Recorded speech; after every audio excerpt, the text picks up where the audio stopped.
Hello, good morning, जोहार। मैं संजय और आप देख रहे हैं न्यूज झारखंड। चलिए जानते हैं आज के मुख्य 25 बड़ी खबरों को। बड़ी खबर की बात करें तो Dumka Howrah special express train को मिली सौगात। जाने इसकी टाइम टेबल। दुमका से हावड़ा तक के लिए दुमका हावड़ा स्पेशल ट्रेन को स्थानीय सांसद सुनील सोरेन ने हरी झंडी दिखाकर रवाना किया है। यह ट्रेन आज सोमवार से अपने नियत समय सुबह 3:45 में दुमका से खुलेगी और 11:35 पर हावड़ा पहुंचेगी। वही हावड़ा से शाम 4:25 पर यह ट्रेन खुलेगी और देर रात 12:10 पर दुमका पहुंचेगी। हावड़ा तक आने जाने के लिए कवि गुरु एक्सप्रेस के बाद यह दूसरी ट्रेन है, लेकिन सिउड़ी, सेतिया, दुबराजपुर होकर दुर्गापुर जाने के लिए यह पहली ट्रेन होगी। अपने संबोधन में सांसद सुनील सोरेन ने इस दिन को दुमका के लिए ऐतिहासिक बताया है। अगली बड़ी खबर की बात करें तो गुमला में 27 पदों पर निकली वैकेंसी, नोटिस हुआ जारी। झारखंड के गुमला में नौकरी की चाहत रखने वाले लोग के लिए अच्छी खबर आ रही है। मिली जानकारी के अनुसार गुमला में 27 पदों पर भर्ती को लेकर वैकेंसी निकली है। इसके लिए आधिकारिक वेबसाइट पोर्टल पर नोटिफिकेशन भी जारी किया गया है। इच्छुक उम्मीदवार नोटिस को पढ़े तथा आवेदन की प्रक्रिया को जल्द से जल्द पूरा करे। इसमें लेखा सहायक के 3 पद, कंप्यूटर सहायक के 5 पद और ग्राम रोजगार सेवक के 16 पद हैं। साथ ही तकनीकी सहायक के 3 पद है। आवेदन करने के लिए किसी मान्यता प्राप्त संस्थान से उम्मीदवारों की योग्यता पदों के अनुसार 10वीं, 12वीं, स्नातक, बीटेक, ITI आदि निर्धारित की गई है। इच्छुक और योग्य उम्मीदवार आधिकारिक वेबसाइट gumla.nic.in पर जाकर नोटिस को पढ़े तथा फटाफट आवेदन करें।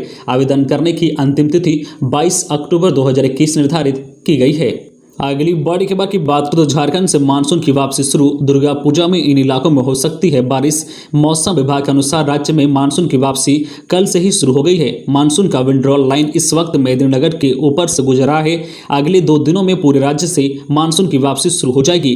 इसके लिए राज्य में बेहतरीन स्थिति बन रही है। हालांकि लौट रहा मानसून काफी कमजोर है। ऐसे में किसी प्रदेश में अभी भारी बारिश की संभावना नहीं है। मौसम विभाग के अनुसार बंगाल की खाड़ी से सटे अंडमान समुद्र से एक कम दबाव का क्षेत्र बन रहा है। यह चक्रवाती क्षेत्र में परिवर्तित होगा। इसके बाद चक्रवात के मार्ग होकर पश्चिमी उत्तर की तरफ बढ़कर दक्षिणी उड़ीसा और आंध्र प्रदेश के तटीय क्षेत्र की तरफ बढ़ने की संभावना है।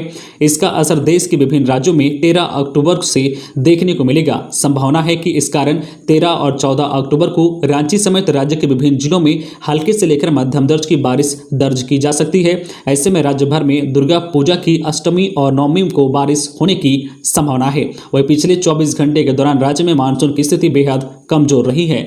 अगली बड़ी खबर की बात करें तो झारखंड में शिक्षकों के 72,000 पद होंगे सृजित। राज्य के प्राथमिक व मध्य विद्यालयों में 72,000 शिक्षकों के नए पदों के सृजन के लिए शिक्षा मंत्री जगन्नाथ महतो ने सहमति दे दी है। स्कूली शिक्षा और साक्षरता विभाग ने इसके लिए उनके पास प्रस्ताव भेजा था।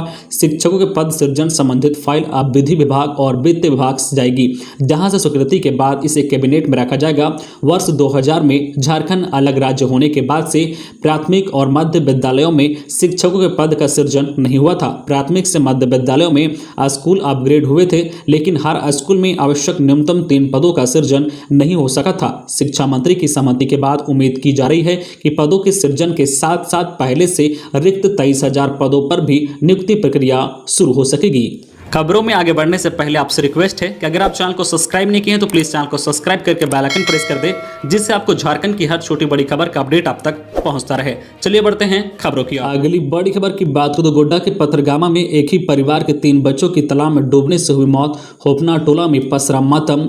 गोड्डा जिला अंतर्गत पथरगामा प्रखंड स्थित किरवार गाँव के होपना टोला में रविवार को तालाब में डूबने से एक ही परिवार के 3 बच्चों की मौत हो गई है। इसमें मुकेश कुमार महतो की बेटी खुशी कुमारी 10 वर्षीय और बेटा गोलू कुमार 8 वर्षीय तथा कामदेव महतो का बेटा 9 वर्षीय शामिल हैं। इस घटना के बाद होपना टोला क्षेत्र में मातम पसर गया है। जानकारी के अनुसार रविवार को करीब 11 बजे घर में एक महिला को छोड़कर बाकी सदस्य दुर्गा पूजा की खरीदारी करने पथरगामा बाजार गए थे। इसी बीच तीनों बच्चे चोरी छिपे घर से करीब 150 मीटर की दूरी पर स्थित तालाब में नहाने चले गए। नहाने के क्रम में डूबने से तीनों बच्चों की मौत हो गई है। घटना के समय कोई मौजूद नहीं होने के कारण बच्चों को नहीं बचाया जा सका। अगली बड़ी खबर की बात करें तो हजारीबाग में पुलिस और आंदोलनकारियों में झड़प। 2 DSP समेत कई जख्मी, 5 दर्जन वाहन तोड़े। हजारीबाग जिले के कटकमसांडी स्थित बनादाग रेलवे साइडिंग में कुसुम्भा चौक और टीपी टेंट के पास पिछले 6 दिनों से रोजगार समेत 31 सूत्री मांगों को लेकर चल रहे महा आंदोलन के दौरान रविवार को पुलिस और आंदोलनकारियों में झड़प हो गई। इस दौरान आंदोलनकारियों ग्रामीणों ने पुलिस पर पथराव किया तो पुलिस ने भी लाठीचार्ज किया, साथ ही वाटर कैनन और आंसू गैस के गोले दागे। इस झड़प में 2 दर्जन ग्रामीणों और 2 डीएसपी समेत आधा दर्जन पुलिसकर्मी जख्मी हुए हैं। बाद में उपद्रवियों ने 5 दर्जन से अधिक छोटे बड़े वाहनों को पत्थर से मारकर क्षतिग्रस्त कर दिया। अगली बड़ी खबर की बात करें तो यूपीएससी एग्जाम करंट अफेयर से कम सवाल पूछे गए। संघ लोक सेवा आयोग की प्रारंभिक परीक्षा कल रविवार को शहर के 60 केंद्रों पर शांतिपूर्ण ढंग से संपन्न हुई। परीक्षा 2 पालियों में आयोजित की गई। पहली पाली की परीक्षा सुबह 9:30 से 11:30 बजे तक और दूसरी पाली की परीक्षा 2:30 बजे से 4:30 बजे तक हुई। पहली पाली में 44.60% उपस्थिति रही, जबकि दूसरी पाली में 34.14% परीक्षार्थियों ने परीक्षा दी। पेपर 1 जीएस का था, दूसरा पेपर सी सेट का था। परीक्षा केंद्र से बाहर निकले अभ्यर्थियों ने बताया कि सी सेट पेपर जीएस से आसान था। अगली बड़ी खबर की बात करें तो झारखंड के प्रसिद्ध रजरप्पा मंदिर को पहली बार विदेशी फूलों से सजाया गया। नवरात्रा के मौके पर झारखंड के रामगढ़ स्थित प्रसिद्ध सिद्धपीठ मां छिन्नमस्तिका के मंदिर को थाईलैंड के फूलों से सजाया गया है। इसके लिए 60 मजदूरों को लगाया गया है। मंदिर को सजाने में प्राकृतिक फूलों के अलावा कृत्रिम फूलों का भी उपयोग किया गया है। फूल ही नहीं बल्कि कई प्रकार के फलों का भी मंदिर सजाने में प्रयोग किया गया है। कोलकाता के कारीगरों ने फल और फूल से मंदिर को खूबसूरत लुक दिया है। ऐसा पहली बार है कि रजरप्पा मंदिर को सजाने के लिए विदेशी फूल मंगाए गए हैं। अगली बड़ी खबर की बात करें तो प्रदेश में बिजली संकट बरकरार। देश में कोयले की किल्लत से बिजली उत्पादन में आई कमी से झारखंड में बिजली संकट का दौर जारी है। राज्य में मांग की तुलना में 200 से 450 मेगावाट बिजली की आपूर्ति कम होने से लोड शेडिंग की नौबत बनी हुई है। शहरी क्षेत्र में 17 से 18 और ग्रामीण क्षेत्रों में 14 से 15 घंटे बिजली आपूर्ति से त्योहारों के इस सीजन में लोगों को खासी परेशानी हो रही है। बिजली संकट को देखते हुए झारखंड बिजली वितरण निगम लिमिटेड ने लोगों से एसी नहीं चलाने और बिजली का अपव्यय करने से बचने की अपील की है। जेबीवीएनएल के कार्यकारी निदेशक के वर्मा ने सभी उपायुक्तों से कम एयर कंडीशनर, लाइट और बिजली के अन्य उपकरणों का उपयोग करने की अपील की है। उन्होंने बिजली के सभी उपकरणों का एक साथ उपयोग नहीं करने का भी आग्रह किया है ताकि विद्युत का जो अपव्यय रोका जा सके। अगली बड़ी खबर की बात करें तो जमशेदपुर में कई पदों पर निकली बम्पर वैकेंसी, नोटिस जारी। झारखंड के जमशेदपुर में कई पदों पर बम्पर वैकेंसी निकली है। इसके लिए राष्ट्रीय धातु कर्म प्रयोगशाला ने अपनी आधिकारिक वेबसाइट पर नोटिस जारी किया है। जो लोग यह नौकरी करना चाहते हैं वे प्रकाशित नोटिफिकेशन को पढ़े तथा आवेदन की प्रक्रिया को पूरा करें। राष्ट्रीय धातु कर्म प्रयोगशाला ने ग्रेजुएट अप्रेंटिस, तकनीशियन अप्रेंटिस के 19 पदों पर भर्ती को लेकर आवेदन मांगे हैं। इन पदों पर आवेदन करने के लिए उम्मीदवारों की योग्यता पदों के अनुसार डिप्लोमा, स्नातक पास निर्धारित किया गया है। राष्ट्रीय धातु कर्म प्रयोगशाला के इन पदों पर उम्मीदवारों का चयन इंटरव्यू के माध्यम से किया जाएगा। पूरी डिटेल आप नोटिस से प्राप्त करें। आपको बता दें कि इन पदों पर आवेदन करने की अंतिम तिथि 1 नवंबर 2021 तक निर्धारित किया गया है। वेबसाइट आपको यहां डिस्प्ले में दिख रहा होगा। अगली बड़ी खबर की बात करें तो धनबाद एलएपी में दिव्यांग युवती से रेप, विरोध करने पर आरोपी ने पिता को भी पीटा। धनबाद एलएपी ट्रेन के दिव्यांग बोगी में दिव्यांग युवती के साथ दुष्कर्म का मामला सामने आया है। युवती के पिता ने आरपीएफ से इसकी शिकायत की, जिसके बाद आरोपी को गिरफ्तार किया गया है। आरोपी ट्रेन के पेंट्री कार का स्टाफ है। ट्रेन धनबाद से रांची आ रही थी। इसी दौरान चंद्रपुरा स्टेशन के पास घटना को अंजाम दिया गया है। जानकारी के अनुसार धनबाद एलएपी ट्रेन की दिव्यांग बोगी में 3 बहनें अपने पिता के साथ सफर कर रही थी। उसी बोगी में बाप बेटी के अलावा एक अन्य बुजुर्ग मौजूद था। उसी दरमियान पेंट्री कार का स्टाफ चाय लेकर बोगी में चढ़ा और घिनौनी घटना को अंजाम दिया है। अगली बड़ी खबर की बात करें तो शैक्षिक महासंघ शिक्षकों की समस्या से राज्यपाल को अवगत कराएगा। अखिल भारतीय राष्ट्रीय शैक्षिक महासंघ उच्च शिक्षा संवर्ग की झारखंड प्रदेश की बैठक रविवार को हुई। इसकी अध्यक्षता प्रदीप कुमार सिंह ने की। इसमें सर्वसम्मति से निर्णय लिया गया है कि राज्यपाल, चेयरमैन व उच्च शिक्षा सचिव से 20 से 30 अक्टूबर तक मिलकर शिक्षकों की समस्याओं से अवगत कराकर समाधान के लिए पहल की जाएगी। साथ ही सदस्यता अभियान की समीक्षा कर नवंबर तक सभी विश्वविद्यालय व झारखंड प्रदेश की कार्य समिति का गठन किया जाएगा। अगली बड़ी खबर की बात करें तो शाहरुख के बेटे के साथ नक्सलियों के गैंग में धनबाद का मनीष भी ड्रग पेडलर के खुलासे के बाद एनसीबी ने भेजा जेल। मुंबई के हाई प्रोफाइल ड्रग्स मामले में धनबाद जिले के कतरास निवासी व्यवसायी मनीष राजगढ़िया को भी गिरफ्तार किया गया है। इस मामले में फिल्म स्टार शाहरुख खान के बेटे आर्यन खान भी गिरफ्तार हैं। मनीष कतरास मस्जिद पट्टी के रहने वाला है। मनीष राजगढ़िया के साथ उनके एक दोस्त अविन साहू की भी गिरफ्तारी हुई है। मनीष राजगढ़िया के पास से एनसीबी ने ड्रग्स भी बरामद किया है। मनीष का पूरा कारोबार अभी उड़ीसा के राउरकेला में चल रहा है। वहां उनकी स्पंज आयरन की फैक्ट्री है। उनके पिता उदय राजगढ़िया भी राउरकेला में ही रहते हैं। कतरास में मनीष के चाचा आकाश राजगढ़िया व विक्रम उर्फ बिक्की राजगढ़िया रहते हैं। अगली बड़ी खबर की बात करें तो रांची में AK-56 और पिस्टल के साथ टीपीसी के 8 उग्रवादी गिरफ्तार। रांची के कांके थाना क्षेत्र में हुई फायरिंग की जांच के दौरान पुलिस को बड़ी सफलता हाथ लगी है। टीपीसी के 8 हाईकोर उग्रवादियों को राजधानी के अलग अलग इलाकों से गिरफ्तार किया गया है। इनके पास से AK-56 और पिस्टल बरामद किए गए हैं। गिरफ्तार उग्रवादियों में इरफान अंसारी, अफरोज अंसारी, एजाज अंसारी, असरद अली, अब्दुल्ला आलम, इकराम उल अंसारी, जमील खान, मेनुल अंसारी शामिल हैं। पुलिस ने इनके पास से AK-56, 3 पिस्टल, 10 गोलियां, 1,62,000 रुपए नगद, गाड़ी और 10 मोबाइल फोन बरामद किया है। एसएसपी सुरेंद्र झा ने बताया कि कांके इलाके में कुछ दिन पहले जमीन कारोबारी बबलू मुंडा पर जानलेवा हमला हुआ था। इस हमले के पीछे टीपीसी के उग्रवादियों का नाम सामने आया था। घटना के लिए एक बेलोरो गाड़ी का भी इस्तेमाल किया गया था। अगली बड़ी खबर की बात करें तो चोरी की 7 बाइक के साथ 5 गिरफ्तार, भेजे गए जेल। हजारीबाग सदर थाना की पुलिस ने बड़ी सफलता हासिल करते हुए चोरी के साथ मोटरसाइकिल के साथ 5 मोटरसाइकिल चोरों को चतरा की सिमरिया और हजारीबाग के बनादाग से गिरफ्तार किया गया है।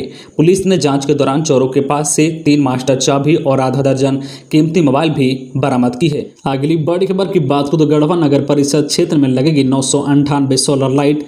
पेयजल एवं स्वच्छता विभाग के मंत्री मिथिलेश कुमार ठाकुर के विधायक निधि से गढ़वा नगर परिषद क्षेत्र के विभिन्न वार्डों में 998 सोलर स्ट्रीट लाइट लगाई जाएगी। प्रथम चरण में 500 लाइटों का अधिष्ठापन होगा तथा दूसरे चरण में 498 सोलर लाइट लगाई जाएगी। इसकी औपचारिक शुरुआत रविवार को मंत्री मिथिलेश कुमार ठाकुर ने गढ़देवी मंदिर में आयोजित एक समारोह में 9 कन्याओं द्वारा प्रतीकात्मक रूप से 9 लाइटों का लोकार्पण कर दिया है। स्ट्रीट लाइटों के लोकार्पण के उपरांत उन्होंने कहा है कि दीपावली से पूर्व गढ़वा के कोने कोने तक सोलर स्ट्रीट लाइट लग जाने से शहर जगमगा उठेगा। अगली बड़ी खबर की बात हो तो ITI पास अभ्यर्थियों के लिए टाटा ग्रोथ शॉप में अवसर, जल्द करें अप्लाई। टाटा स्टील की अनुषंगी इकाई टाटा ग्रोथ शॉप में ITI पास अभ्यर्थियों के लिए अवसर है। इसको लेकर कंपनी की ओर से सर्कुलर जारी कर इसकी जानकारी दी गई है। यह बहाली झारखंड लोकेशन के लिए है। झारखंड डोमिसाइल की पात्रता वाले अभ्यर्थी 14 अक्टूबर तक आवेदन कर सकते हैं। टाटा स्टील की ऑफिशियल वेबसाइट पर जाकर अभ्यर्थी ऑनलाइन आवेदन कर सकते हैं। 14 अक्टूबर तक आवेदन किया जा सकता है। ऑनलाइन आवेदन के साथ किसी प्रकार की हार्ड कॉपी अटैच नहीं करनी है। 250 रुपए आवेदन के साथ ऑनलाइन जमा करना है। बहाली में टाटा स्टील कर्मी अनुषंगी इकाई में कार्यरत कर्मियों के आश्रितों और महिला अभ्यर्थियों को वरीयता दी जाएगी। अप्लाई करने के लिए आप आधिकारिक वेबसाइट career.tatasteelindia.com वेबसाइट पर जाकर डायरेक्ट जॉब एप्लीकेशन का ऑप्शन पर जाकर आवेदन को भर सकते हैं। अगली बड़ी खबर की बात करें तो त्योहारों में लापरवाही पड़ेगी भारी, फिर बढ़ रहा है कोरोना संक्रमण।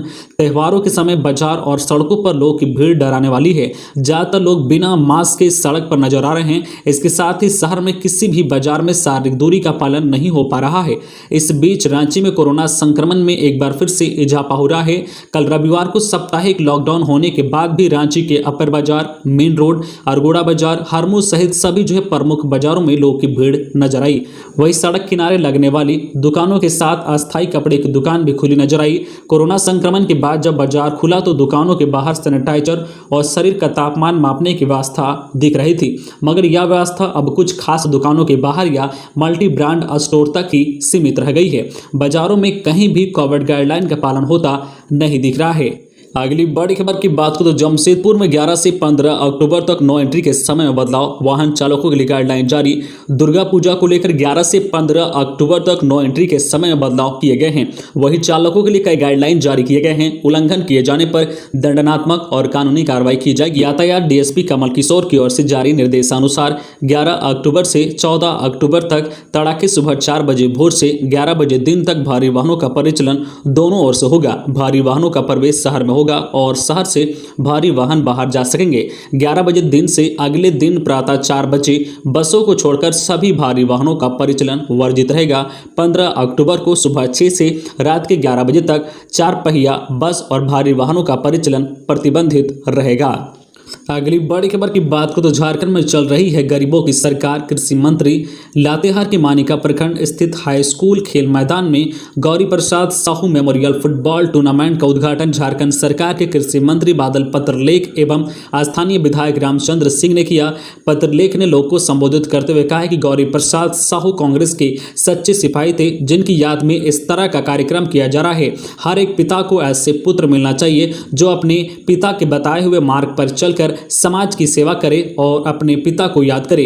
मंत्री ने वर्तमान की केंद्र सरकार पर निशाना साधते हुए कहा है कि केंद्र की मोदी सरकार किसानों को छलने का कार्य कर रही है। जहां एक और उत्तर प्रदेश के विधायक के बेटे किसानों को अपनी जीप से रौंदकर किसान आंदोलन को समाप्त करना चाहते हैं, वही झारखंड की हेमंत सोरेन सरकार की नेतृत्व वाली सरकार किसान गरीब गुरबों की सरकार है। यह सरकार में किसानों को हर एक दुख सुख में कदम से कदम मिलाकर चलने के लिए कटिबद्ध है। तो ये थी आज की झारखंड की टॉप बड़ी खबरें। इसी तरह झारखंड की हर छोटी बड़ी खबर देखने के लिए आप हमारे चैनल न्यूज़ झारखंड चैनल को सब्सक्राइब करके बेल आइकन प्रेस कर दीजिए, जिससे आपको झारखंड की हर छोटी बड़ी खबर का अपडेट आप तक पहुंचता रहे। तो आज के लिए बस इतना ही, हमें दीजिए इजाजत, फिर मिलते हैं नेक्स्ट न्यूज में।